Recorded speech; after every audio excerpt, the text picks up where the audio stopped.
You know, it's a tragedy how many people out there won't watch a single movie that's older than them, especially considering how most movies released nowadays are trash. But that's why I'm here, so let's rectify this crime against God and good taste. Cause today the Movie Howze is here to retro-recommend.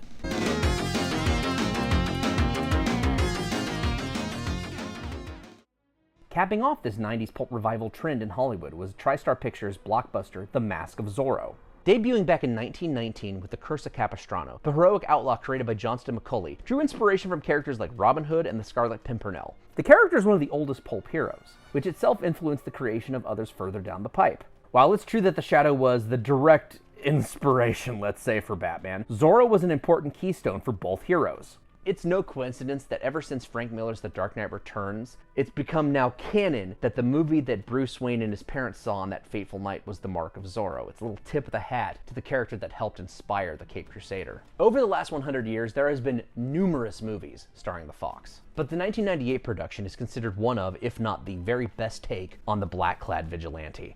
And it is mind-numbing how slept on this movie is. This is a perfect superhero origin story, and it delivers about everything you could possibly want out of a blockbuster action film. Acting as a continuation of the pulp stories, The Mask of Zorro begins with an older Diego de la Vega, the original Zorro, continuing his mission of defending the natives of California from wealthy elites during the end of the Gilded Age. He ends up being caught and imprisoned by his rival, Don Raphael, losing everything he holds most dear like it's an Alexander Dumas novel. Years later, after escaping imprisonment, fate brings him to Alejandro, a wayward soul seeking vengeance against an associate of Don Raphael's. So De La Vega takes Alejandro under his wing and trains him to take on the mantle of Zorro. For when justice is outlawed, the just must become outlaws. Produced by Steven Spielberg's Amblin Entertainment, whose signature movie magic stank is all over this production, with a script co-written by Ted Elliott and Terry Rossio, who penned such films as Little Monsters, Aladdin, Shrek, and The Pirates of the Caribbean. And originally slated to be directed by Robert Rodriguez, before ultimately dropping out of the project, due to disagreements he had with TriStar over the budget. Directorial duties in the end fell upon the reliable journeyman Martin Campbell, the dude responsible for reviving the 007 franchise not once but twice with two of the strongest films of the entire series. And rounding out this flick's off-camera star power is the late James Horner,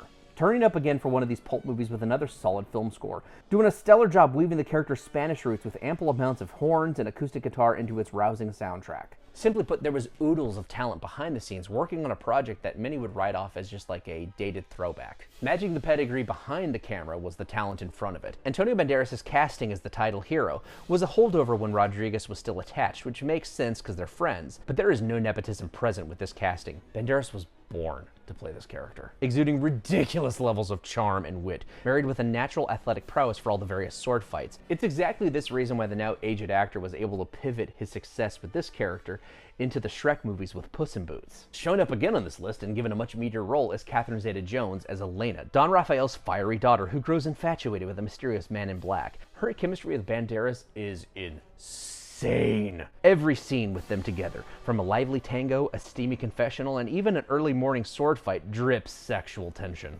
And she's not merely a trophy of desire for our hero to oogle over before eventually winning. She never plays a victim, and she actually gets to be an important part of the climax, all the while avoiding the pitfalls of the modern-day strong female character. Then there's a pre-reverse flash Matt Lester as the twisted second-in-command baddie Colonel Love. Sometimes it's preferred to have a villain that's just a perfect asshole you want to see bested by our hero, and he does a fantastic job at being said asshole. Adding some real class to these proceedings is Sir Anthony Hopkins and Stuart Wilson as the film's elder statesmen of Diego and Raphael. Hopkins, as always, is the GOAT, getting to be the film's emotional center. But that's not to write off Stuart Wilson. He's fantastic here as well. Much like Gary Oldman, he's a character actor that is able to look and sound really different from role to role. In contrast to the Colonel Love character, Wilson injects a nice sprinkle of humanity into Don Raphael to create a memorable bad guy that we can be just a tiny bit conflicted about.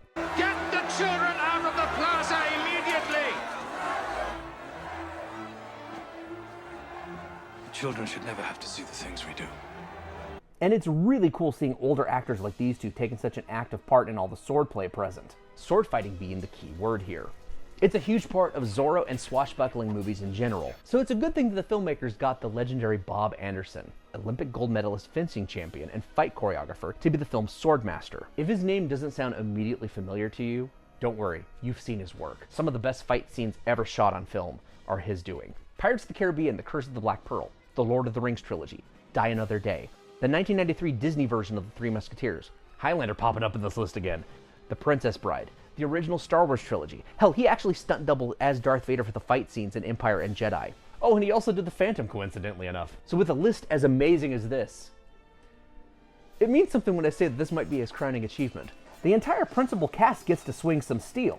Banderas, Zeta-Jones, Hopkins, Wilson, and Lester all have to work their asses off, and it shows on screen. Avoiding so many of the problems that befall lesser films, the fights are clearly shot, the choreography is precise, all the while illustrating character. It's some of the best swordplay I've ever seen in a movie. The action outside of the swordplay is top tier as well. It's fully aware what the audience expects out of a blockbuster action adventure and delivers that in spades. But on top of that, it's really funny, and here's the hard part, you actually get emotionally invested in its characters. And all this effort paid off in the end. Not only was the film a critical success, but it made a decent chunk of change. But that was kind of it. It eventually got a sequel damn near a decade later with the disappointing Legend of Zorro, which pushed too far towards dumb comedy, but even then that doesn't take away from the original flick. Dudes, just watch The Mask of Zorro if you haven't already. It's awesome. You're missing out if you've never seen it. Because in the end, without question, The Mask of Zorro is full-on top-shelf cinema. But that's enough for me. I'd like to hear what y'all thought now. Like, comment, share, or subscribe if you feel so inclined. But more importantly, until next time, thanks, and stay safe out there.